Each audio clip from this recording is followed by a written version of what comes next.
Բարև ձեզ սիրելի հայրենակիցներ, Ժողովուրդ ջան, քիչ առաջ աչքովս ընկավ, որ լրատվականներից մի քանիսում հերթական բարբաջանքն է դուրս տվել ՔՊԱ-ական իշխանության ներկայացուցիչ Ոմն Արսեն Թորոսյան անունով ազգանունով երևույթը անդրադառնալով Ծառուկյանի հայտարարությանը կապված թոշակների բարձրացման հետ։ Չանդրադառնալով եւ չխորանալով դետալների մեջ, ուզում եմ հիշեցնել սույն երևույթին, որ ինքը հանդիսանում է ստի, կեղծիքի, Հայաստանի Հանրապետության եւ Արցախի Հանրապետության գլխին տարբեր արհավիկներ բերած խմբակի ներկայացուցիչ։ Ուզում եմ հիշեցնել սույն երևույթին, որ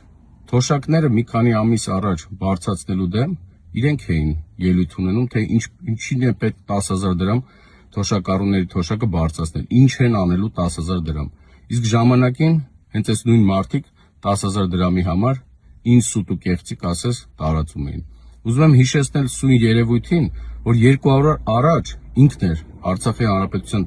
եկեղեցիների քանդումը գովաբանում եւ ասում, որ դա Ադրբեջանի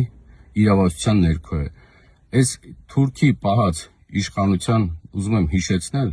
որ ձայներդ կտրեք եւ շուտով ժողովուրդը ձեր այս ամեն մի խայտառակ արտահայտությունների ու հայ ազգի հանդեպ այս ստորությունների պատասխանը տալու է։